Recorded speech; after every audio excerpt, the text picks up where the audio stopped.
if I told you something small and ordinary, something that you've walked past or even tossed aside, has the power to change your life? What if the key to strengthening your confidence, courage, and resilience was in your hand and you didn't realize it? This is just a penny. Small, ordinary, worth almost nothing. But what if this tiny coin turned out to be far more valuable than it seems? I'm going to talk today about power, not the type that comes with money or fame, but real, true power. The power that comes from the way you see the world and the voice inside your head.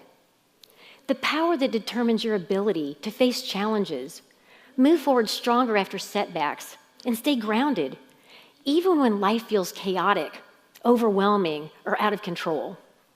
I mean, here's the thing. Your power isn't something you have to find or tap into or unleash, because you're always using your power.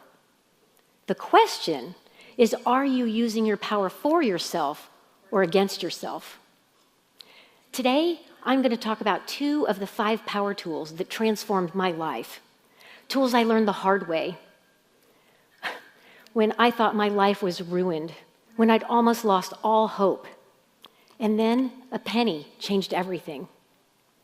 It was the second night of spring break, my freshman year in college, and I am on top of the world riding shotgun in a 1977 blue Monte Carlo with my sister and her 2 friends.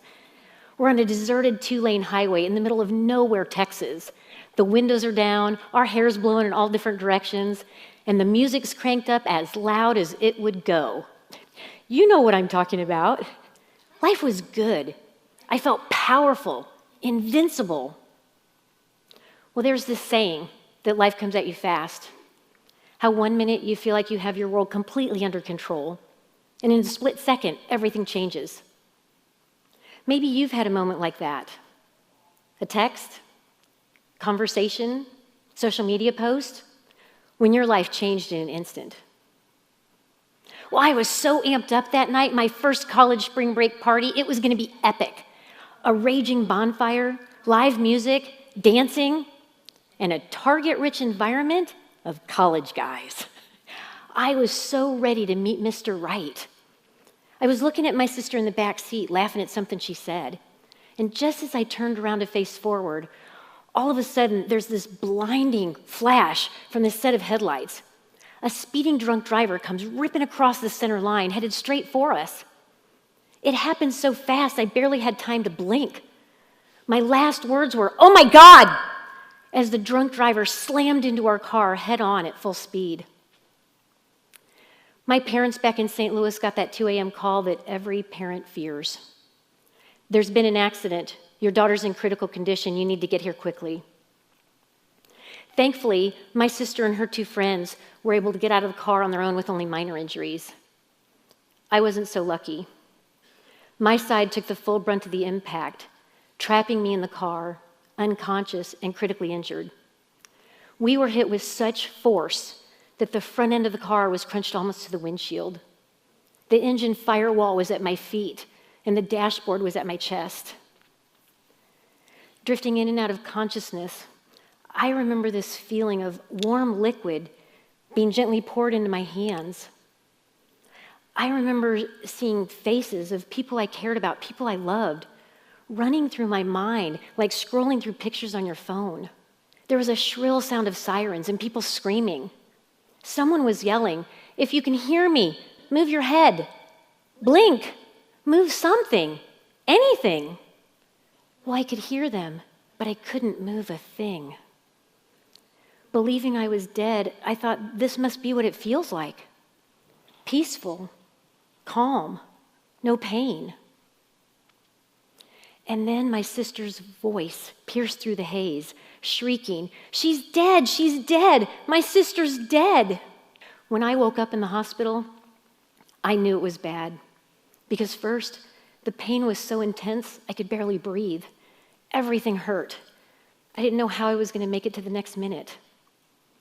And the second reason was because the nurses were just a little too cheerful when they came in my room. Crushed with this overwhelming sense of dread, I desperately needed someone to tell me I was going to be all right. I'll never forget watching my mom and dad when they got there later that day, the looks of shock that stopped him in the doorway.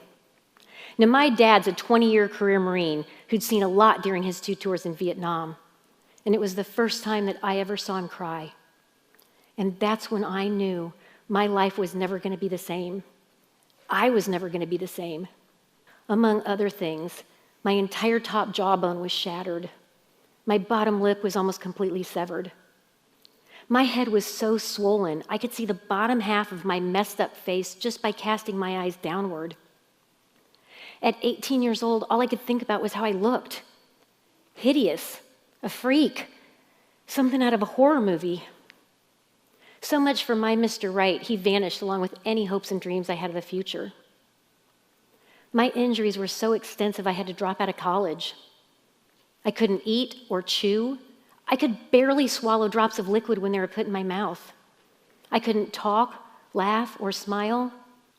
By the time I was able to fly back home, my life as I knew it was ruined. So I withdrew from life, isolating myself from pretty much everyone and everything, consumed with this heavy sense of injustice. I kept asking, why me? Life had turned me into a victim. But there was something happening in my brain I didn't know about back then. You see, science has shown that our brain's divided into different parts with different functions. There's this part of our brain that's like this highly sensitive, overprotective security system. When it senses a threat, whether it's something life-threatening or just an unexpected knock at the door, this part of our brain immediately takes over, hits the alarm, and goes into overdrive. It does this kind of like dress rehearsal for tragedy, instantly creating a worst possible case scenario of the future that you're convinced is true. It works something like this. Class had just started. The teacher walked to the front of the room, looked right at me, and in front of everyone said, "Julia, you need to stay after class. I have to talk to you." My threat detector went into overdrive. My heart starts racing, my stomach's twisted in knots, and I'm sure I'm in big trouble. I mean, you know the feeling, right? I spent the entire class freaking out. Seriously, I didn't hear anything the teacher said. I was too busy creating a full-blown Netflix drama in my head. You know what my teacher wanted? To ask about my plans after graduation and suggest some things she thought I'd be good at. That's it. No trouble, no drama. And by the way, she was totally right. But all that time and energy I spent feeling anxious, worried, and stressed for nothing. I mean, crazy, right? How your brain can take one little thing and run away with it? But here's the deal. That's just your brain's threat detector doing its job. It gets triggered by a tiny bit of information, slaps on the gloom and doom filter, and before you even realize it, you're using a source of power you have against yourself.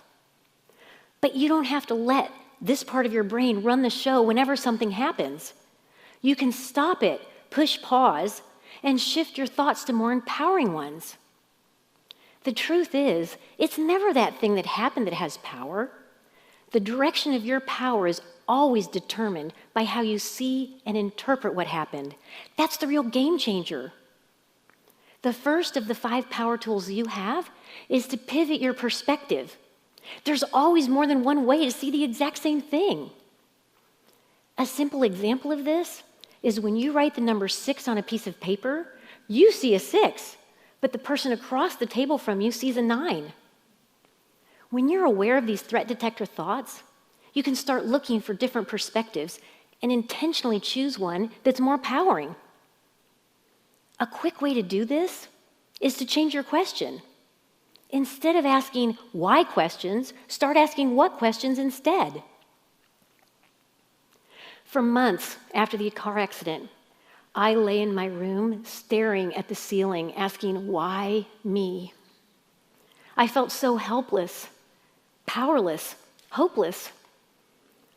I didn't see any future or any reason to keep going. One day, my dad planted the seeds that would pivot my perspective eventually entirely. He walked into my room and he pulled up a chair beside my bed. Leaning in, his voice was a calm but firm echo of his Marine Corps days. He said, "I haven't been through what you're going through, But in Vietnam, we all went through some really dark moments. It was in those moments that we'd remind each other to improvise, adapt, and overcome. That's what Marines do when the going gets tough, when things don't go according to plan. Julian, he said, you're a fighter, stronger and tougher than you know. You're going to have to adapt and overcome this. And then he gently slipped a penny in my hand, and he said, I want you to always keep that penny with you to remind you that you're valuable, resilient, and tough, just like your dad. I lay there for a long time looking at him, feeling this heaviness, this enormity of what was ahead of me. I asked, but Dad, how do I even start? With his eyes locked firmly on mine, he said, you only focus on one step at a time, just like we did in the jungles of Vietnam. You focus on your next move, not the entire war. You're going to have to stop looking back. Stop focusing on the bad. Try to see the good. It's there. You just have to look for it. I slowly started to realize that every time I asked, why me, my brain fed me the same negative, discouraging answers. When we focus on something, we'll start to see more of it. Like when you want the new smartphone and suddenly you see them everywhere. When you focus on the negative, you'll see more of it. When you focus on stress, you'll feel more of it. And when you tell yourself the same lies over and over again, eventually they become your truth. Back then, I was a victim, all right. A victim of a car accident, a victim of someone else's poor choices in the past. But way more important, I was a victim of my own thoughts and beliefs about the future. Have you ever made up a story in your head? Even though it's not on a transcript or a resume, every single one of us has a degree in MSU, making stuff up. We're constantly creating narratives about people around us, and nothing is too trivial or off limits. It could be the person who didn't acknowledge you in the hall, the friend who left you on red, or the driver who cut you off in traffic. And suddenly we've created an entire backstory in our head. And that's like carrying around a backpack full of rocks you didn't know you packed. We make up entire stories that aren't true, and they weigh us down. Even more importantly, we use our MSU to create stories about ourselves. It's always there in the background, just like an app working on your phone. The downside of having an MSU is we rarely use it to our advantage. Before the car accident, the things I was saying to myself were not very positive. But after the accident, they spiraled to an entirely new low. Without realizing the effect it was having, I was saying things to myself I'd never say to a friend. I'm dumb, worthless, can't do anything right. I'm damaged goods, ugly, too skinny, too short. No one's ever going to want to be seen with me. Repeating those so many times, I eventually convinced myself they were true, which only made me feel more insecure, inferior, and worthless. That's the power of negative self-talk. The second of the 5 power tools you have is to overwrite your self-talk. What you say to yourself really matters. Your self-talk will either strengthen your confidence or strengthen your insecurity. It will either strengthen your courage or strengthen your fear. The best part is you control the direction. You create the stories and the beliefs so you can overwrite them. Did you know that a human being is the only living thing that limits its potential because of its own choices? This is why it's so crucial to use self-talk that builds you up, not tears you down. I spent months asking why me after the accident. And then one morning, I woke up with a different question. Why not me? That tiny shift changed everything.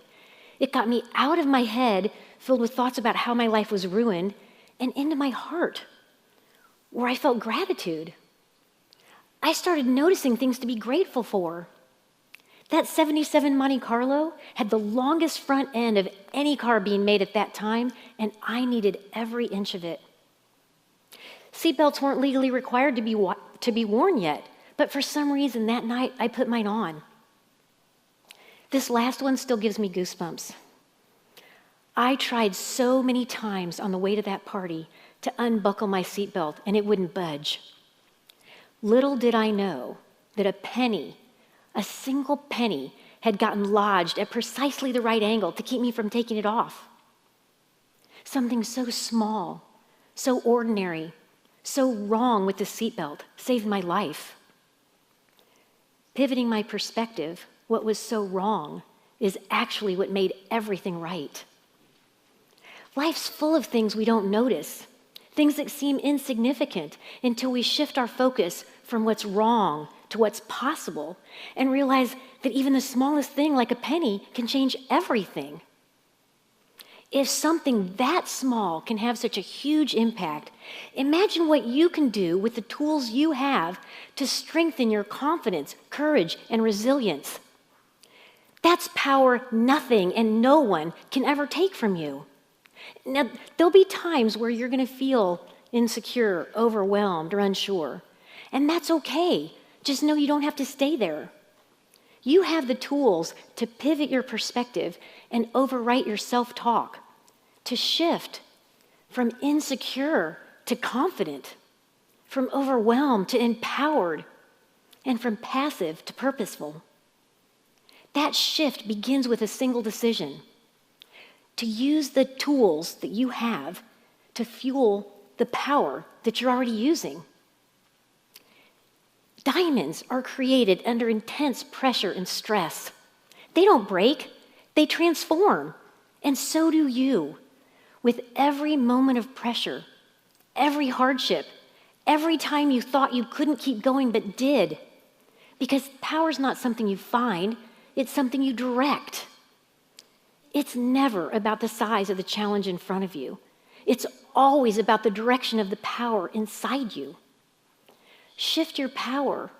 Make it work for you to create unstoppable momentum. Because remember, you're valuable, resilient, and tougher than you know. The choice is yours. The power is yours. The only question left is, what will you do with it?